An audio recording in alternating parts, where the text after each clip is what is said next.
Welcome to everybody. It's lovely to see you here this morning.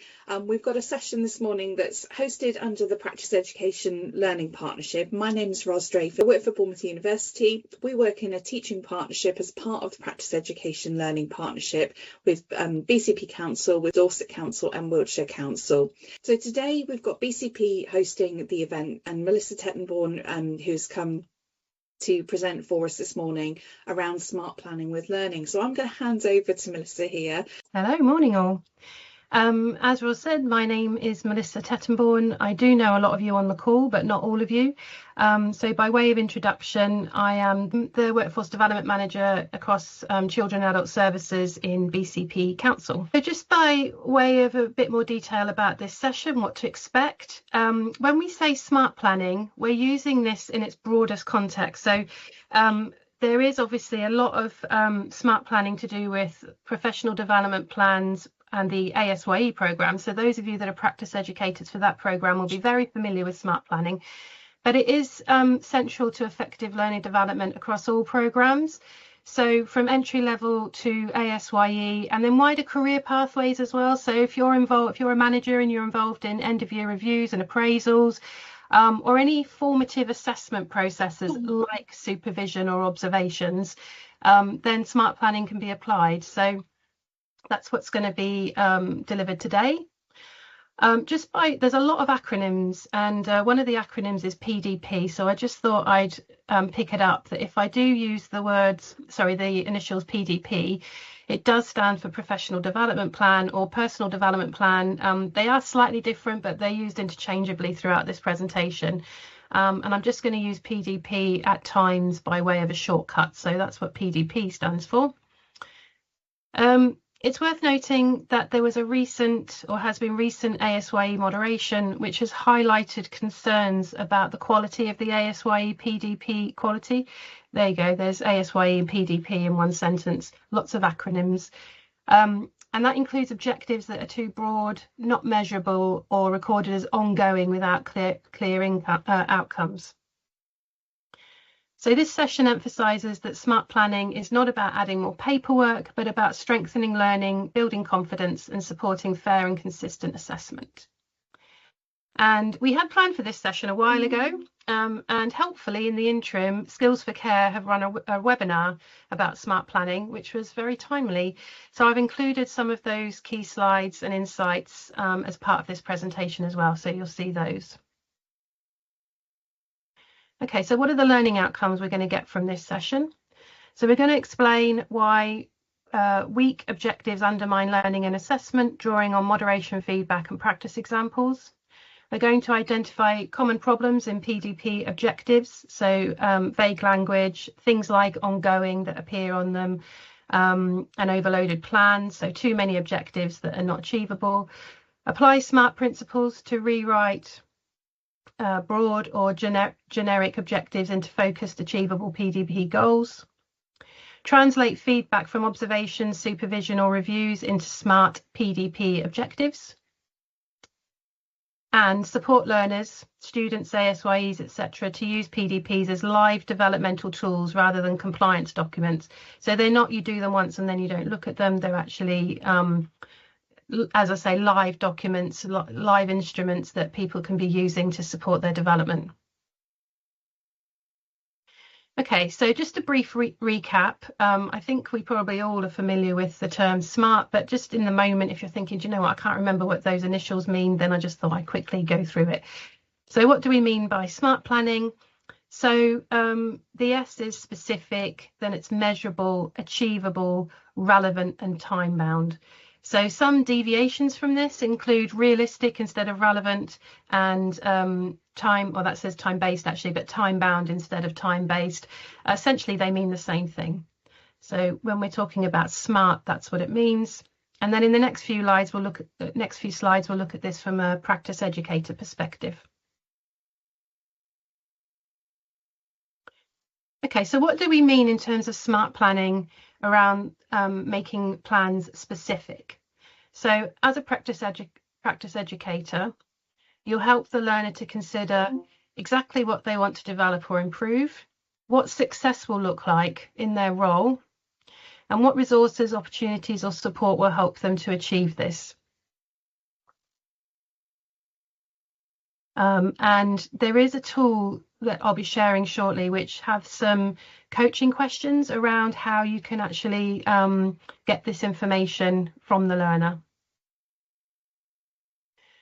So what do we mean by measurable as a practice educator?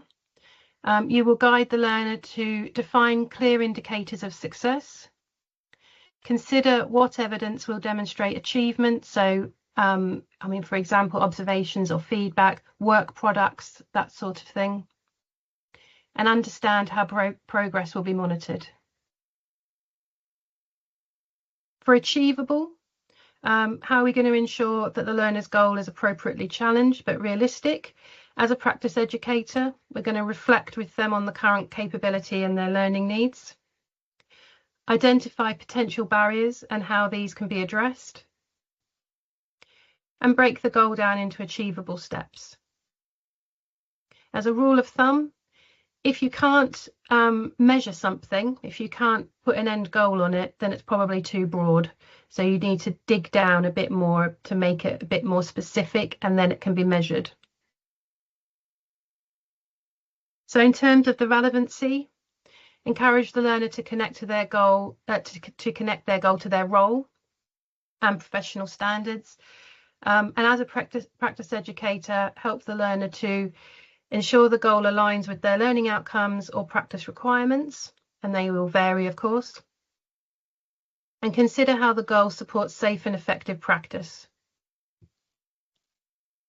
And reflecting on why this goal is important for their development. Okay, and then the last one being time-based or time-bound. Agreeing clear and realistic timescales to structure the learner's development. So from the practice educator perspective, you'll be supporting the learner to set target dates and review points, identify key milestones to track progress, and balance ambition with a manageable time frame to maintain motivation. There is a tension between creating ambitious targets, ambitious outcomes, but also making them meaningful and proportionate to where that person is. And that's part of the skill of the practice educator. So this approach by practice educators was picked up by Skills for Care in their recent webinar. And although this was in relation to the ASYE programme in particular, the principles are transferable. So this is what they said. They were particularly looking at the ASYE programme, of course, and they reminded practice educators about the national evaluation criteria. I'm not going to read this. I will just leave it up on the screen for a moment so you can read it.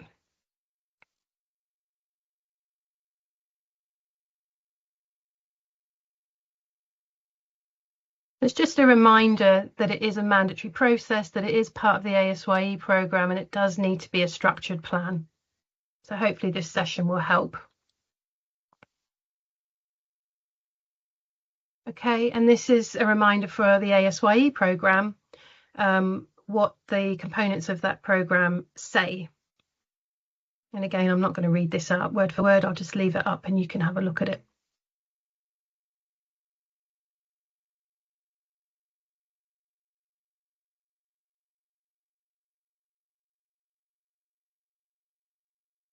I think the last point, that the plan informs the learning and assessment process, is really important, and as part of this webinar, Skills for Care shared the assessment cycle. So we are also just going to look at that. So this maps to smart planning. So when you're assessing, you're thinking about where are they now and how do you know where they are? And the activity we're going to do in a minute, you're going to look at some of these questions. Where do they need to be, and how do you know where they need to be? What do they need to do to get there? Then there's some action and reflection. So what activities, what evidence is being generated to show where they are? And then that is obviously a little circular loop as well, feedback loop. So there's self-assessment and review. So this assessment cycle is really helpful to map to smart planning, to make things specific, measurable, achievable, relevant, etc. And what we're going to do is thinking about obviously all the different programs, including Unit 1 and Unit 2, because of course as practice educators we mentor and assess each other as well, and smart planning is part of that. So what we're going to do is we're going to look at this assessment cycle, and we're going to put you into groups to really think about these questions. So how do you establish the starting point for the learner? What do you have available to you as a practice educator to support you to establish that starting point? How do you determine where they need to be? And what tools and activities are there to help you to assess this? And who can support this? I mean, I'm thinking just off the top of my head that a lot of you are sitting here thinking, in terms of ASYE, for example, how do you establish the starting point for the learner? Well, the go-to would be to look at their the portfolio from their end assessment, the 100-day assessment, and that would be a really good starting point to build on. And of course, when you look at the PCF and you think about that layered model, at each point that social workers are going through the PCF, you can look at where they were before to inform where they're going now. So that would be one of the first things, but there's other things as well. So we're going to get you into some groups. Now these questions, here's the link to Padlet, and here's a little picture of Padlet. I've already pre-populated Padlet with some helpful things, including the questions from the previous slide and the assessment cycle as well. So when you click on the link, you'll be able to see those on Padlet already. Yeah, hopefully that you had some really good conversations in those breakout rooms. I can see by the Padlet that yeah, there's some really insightful comments and tools and resources suggestions that have come on here. What I thought would be useful, because we've only got a limited amount of time here, I don't expect you to be able to read this particularly on the screen, but I've pulled together a smart planning tool which has the anticipated sort of things that you can be looking at as practice educators in order to answer the previous questions that I had up. So you can take this away and use this in your planning. And I shared this with my team, and we had a really interesting conversation about the use of AI and how and should AI be used in certain aspects and certain elements of this. And that's something for you to consider and to think about in your respective local authorities and areas of work, depending on what policies and guidance you have. But I have put it there just to consider the use of AI. The person in my team who I was having a conversation with was saying they don't use it to generate objectives, but what they do is they put in the objectives that they think, and then say, is this smart? And Copilot sort of will say, oh, actually it's not smart, or it is smart. And sometimes she agrees and sometimes she doesn't. But she said even the action of just having something come back for her to then say, no, that's not right, it helps with her thought process. So it's just something to consider, the use of AI. It's with us, isn't it? And it's changing our landscape and how we work. So, okay, so what are the principles of assessment? So establishing a learner's current knowledge, skills and behaviour is essential for effective development planning. If you don't know where they are, then you can't think about where they need to get to. And there's a triangulation of methods. So using multiple assessment methods, tests, observations, feedback, ensures thorough understanding. So observing learners in real settings and reviewing casework reveals practical competence and decision-making skills. You'll all be aware of, as practice educators, where you're trying to assess somebody where they are, and there might be this cognitive dissonance between what they're saying, what their team leader's saying, their manager's saying, and what you're assessing. And especially if you're long arm, that can be really difficult to try and make that triangulation. So actually testing out a hypothesis is really important. And I think the message is, don't be shy to do that as a practice educator. You know, actually ask some very testing questions just to be sure of where you think they are and what their knowledge and skills are. And then self-assessment and professional discussions, deeper insight into our learner reasoning and areas of growth. In our particular group that I was just part of, Marta actually talked about a tool called Johari's window, which a lot of you will be familiar with, and thinking about blind spots as well. So we all know what we know, but we don't know what we don't know, and it's really important to try and establish what those blind spots are. So setting benchmarks for success. So standards, set clear competence targets, ensuring alignment with professional expectations and framework. Obviously, we've got the PCF, so you can think about where somebody is on the PCF and look at those standards. We've also got others, haven't we? There's a whole myriad of them, you know, the KSS and all sorts of things, including and bearing in mind how we're working today and how the landscape has changed post-COVID. There's the digital competency standards as well on BASWA, so that's something to be thinking about. Success is defined by measurable criteria demonstrating knowledge application and professional behaviour.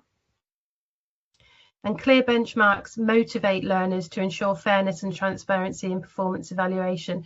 And that's a really important point. So when you're setting objectives and goals with people, not only does it make them clearer about what they need to do in their role, especially if it's very specific, but it's also motivating as well. If you know what you're trying to achieve and you're on a pathway or a track to do that, it can be actually motivating and support development.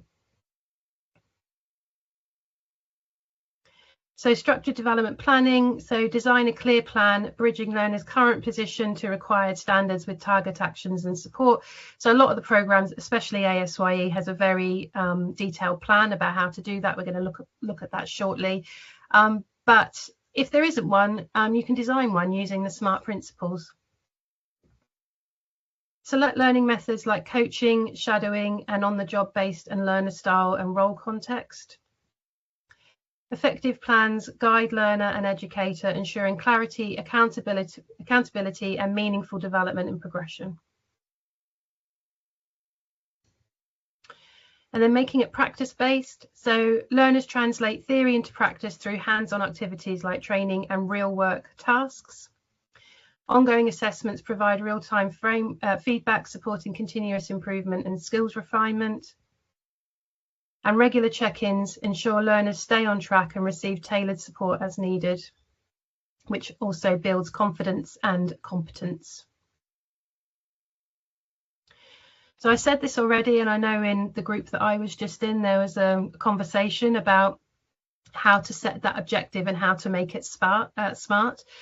And if it's difficult to make the objective SMART, then it's probably too wide, and to narrow the focus. So some of the things that have come up previously are things like improve legal literacy. Well, what does that actually mean? Which particular piece of the law? Which, you know, what need to drill down a bit to make it more meaningful?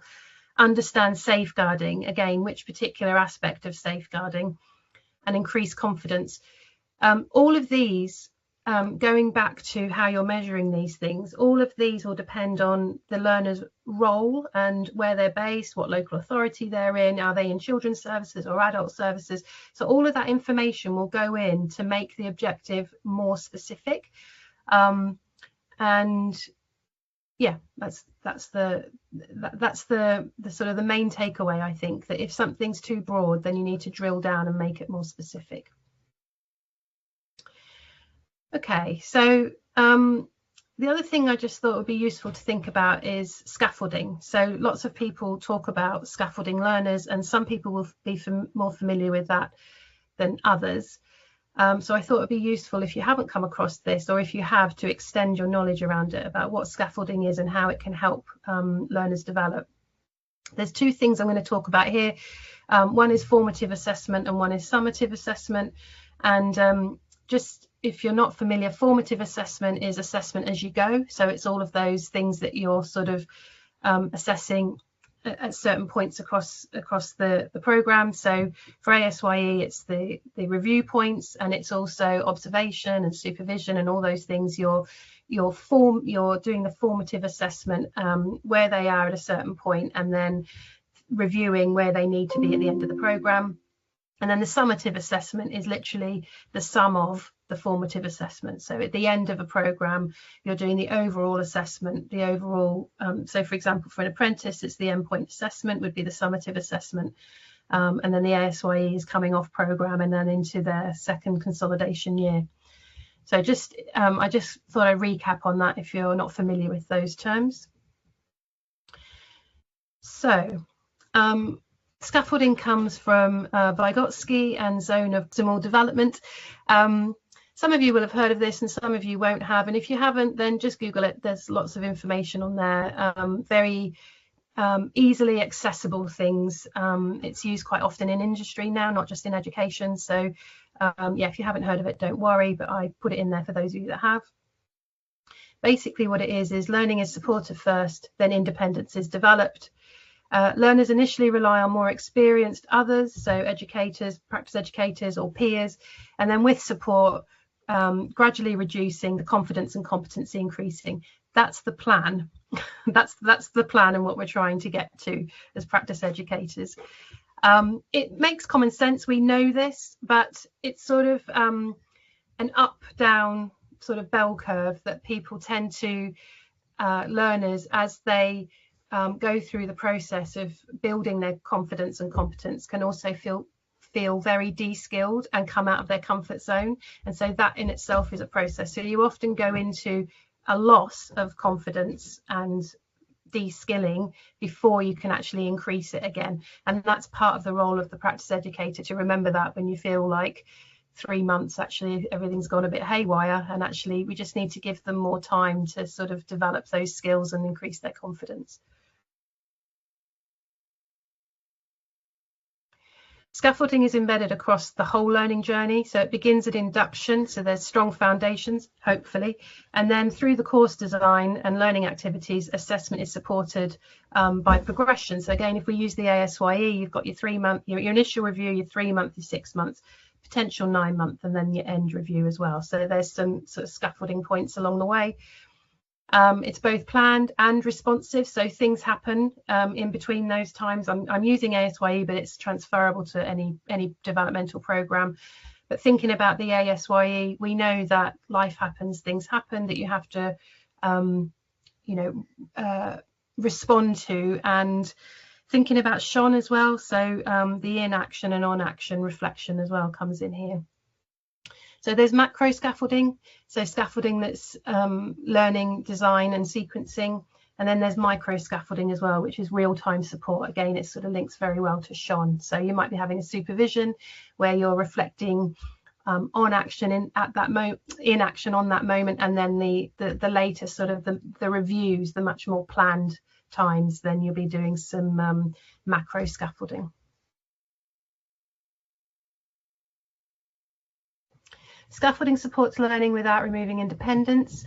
I put this in because I think it's very different from spoon feeding. You know, we're all familiar with that empty vessel type model where we're just plying them, or the sponge type model where we're just giving them lots of information. Oh, you'll need to know this, and you need to know this, and you need to know this. But it's really important to think about, when do they need to know that? Is it right now, or actually, because if we give it to them now, are they going to remember that, or is it going to be overwhelming? So it's just designing the program so that what you're giving is developing their understanding and confidence, rather than just trying to fill up an empty vessel. Well-designed scaffolding leads to long-term capability, and through structured support, learners build skills, engage actively, and develop independence, which we know. Okay, so we're going to do another breakout room exercise. And on the Padlet that you've just been looking at, you'll see at the top there's 3 different examples of professional development plans. They are all from the ASYE, but as I say, the theory is transferable to other programs. So the PDP1 example, there's PDP1, PDP2 and PDP3. So what I'd like you to do is to actually look at these. They're real examples from across the years, and they've been anonymized. So yeah, just be mindful that you're actually critiquing individuals' work here. They're not made up, they're actual real. But have a look at the 3 of them in your groups and think about, you know, what was good about them. How could they be made more smart if you're feeling that they're not smart? Hopefully that was a really fruitful discussion, and you have managed to put, I can see some people have put some comments on Padlet. It's really coming together with a really good toolkit for you. We're going to move on because we're going to come to the end of this session. So do use, normally if we were face to face, we'd actually do some proper sort of in-group large scale feedback about what the sorts of things you were picking up. But I can see from Padlet that you are, you're picking up on all the main themes, so do go to that. What I'd like to do though is to move us on to think about what are the things. There's actually 3 boxes there. You don't have to think of 3 things in particular, but even if it's just one thing, what are you going to take away today to think about in your practice as practice educators? What will be your pledge? I'm just going to pause for 30 seconds so you can think about that. Think about all the things that we've covered in the last hour and 20 minutes. And while you're doing that, I think it's important to say I've been using the term practice educator, and I should say that I've been using that in its widest extent to think about practice education as a whole. I think smart planning in particular is useful for us all, whatever our role is in terms of stage 2 practice educator, practice supervisor, or for us as individuals, as professionals. If we're doing our end of year reviews, if we're in supervision, all of those, the good practice around smart planning applies. And if we're in situations where, for example, you're not managed by a social worker or something like that, these sorts of principles would be very helpful to encourage that sort of reflective approach to supervision. So I hope that the content of this is useful to you wherever you are, whatever role you're in. Okay, so while I've been talking, hopefully you've had a think about what you're going to take forward. Okay, so that is the end of my presentation. And I thank you all for your feedback. Just want to say a big thanks to Melissa this morning for taking us through the smart planning. What we've tried to do with these events is really link them to the PEPS domain so that they're really purposeful for everybody that comes. For anyone that's interested in practice education, is doing practice education, or is learning how, in their training, these events are really relevant, and we welcome everybody because it's part of, we call it Connect, Reflect and Learn. But the whole thing is about getting us together and actually looking at different things and having that opportunity to reflect and discuss. And it's been a really valuable opportunity this morning, and lovely to see so many of you here. So thank you for making the time. We appreciate that it's difficult to sometimes make the time. I'm just looking around the room just to see if we can, any of the PELP organisers, people that are on the panel and committee are here. And I can see Amy's here this morning from Dorset. Amy, do you want to give us a wave? Hi. Is anyone else here? Lou Oliver. Hello. just so that you know who we are, Melissa's part of our BCP representative, and I can see Leslie there as well, who comes along to PELP. I'm going to embarrass you, Leslie. Hi, morning. And anyone else, I'm sorry if I've missed anybody. I haven't got you all on my screen, but if you're not sure about events or want to get involved, or you think, actually, do you know what, I've got something I could share in an event like this in an hour and a half, we'd love to hear from you. This is about us creating things as a peer group, and if you've got things that you think would be relevant and really interesting for PELP members, we'd absolutely love to hear from you. Thank you so much for coming to us this morning and spending the morning talking about smart planning. I think we'll all take a lot from it, and thanks, Melissa, for your time. Pleasure. Thank you all.